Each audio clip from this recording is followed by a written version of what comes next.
So since you brought up Christ's statement in the Olivet Discourse, which is found in Matthew 24, Luke 21, and Mark 13, let me say something about that really quickly. Yeah. In that context, the apostles have come to Christ and they ask him about the buildings of Jerusalem.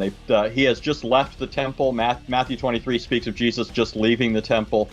And so they're on the Mount of Olives. They're looking at the Temple Mount and the buildings in Jerusalem.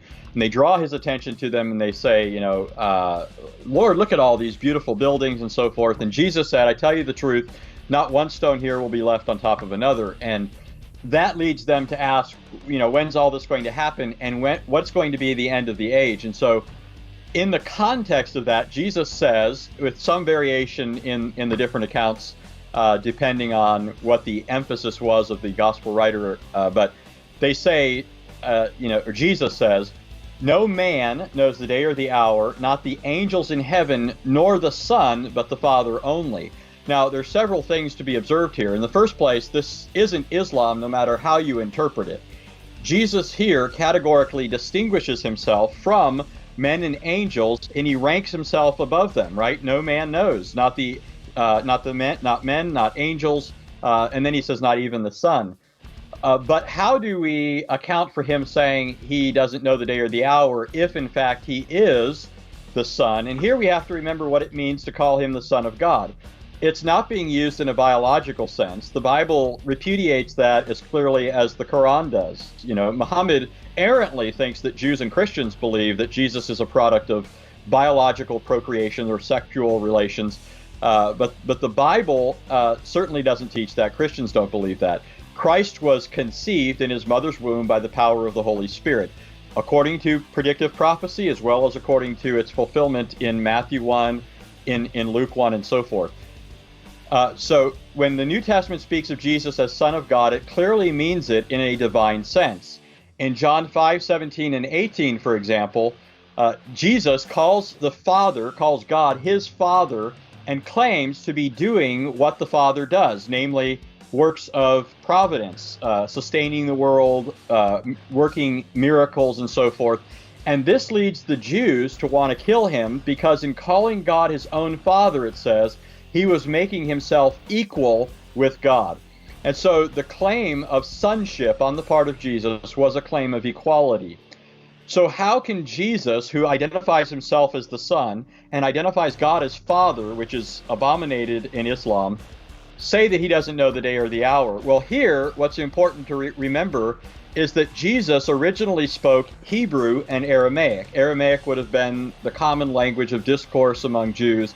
Hebrew would have been the scholarly language, what they would have used in synagogue and so forth.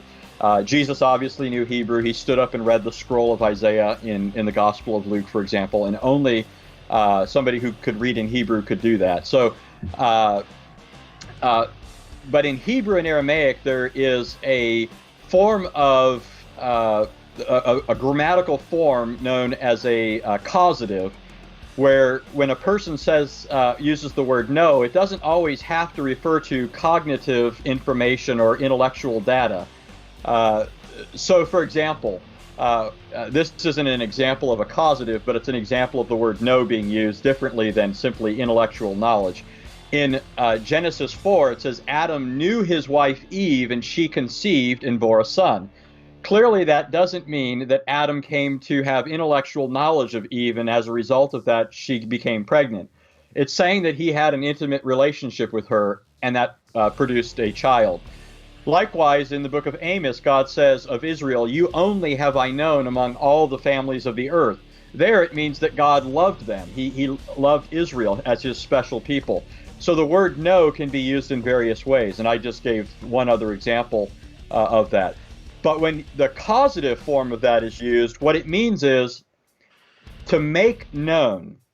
Now, just to make this easy, I don't want to take the whole time on this. I want to get to Allah. Yeah. But you have an example of what I'm thinking of here in 1 Corinthians chapter 2. Now, Paul's writing in Greek, but Paul is a Hebrew speaker, and he's obviously thinking in Hebraic ways. But in 1 Corinthians 2, Paul is addressing problems in the Corinthian church, and he says in 1 Corinthians 2:2, I determined to know nothing among you except Christ and him crucified. Now, what was Paul saying there? I don't know anything except that Jesus was crucified?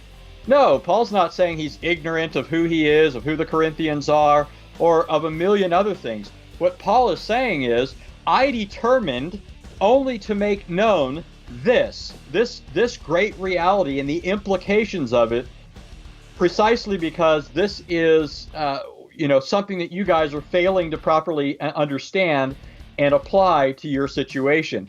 And so Paul wasn't saying he didn't know anything else. He was saying he wasn't going to make known anything else. Now, bringing that to Jesus' statement in Matthew 24, when Jesus said, no man knows the day or the hour, not the angels nor the Son, but the Father only, what he's saying is no one has the prerogative to make that day known. Now, contextually, what Jesus is referring to is the coming, his future coming, to receive his bride. He even goes on to give a parable of 10 virgins, remember that, and of the bridegroom. He's clearly talking about the coming of the bridegroom for his bride, or of the groom for his bride.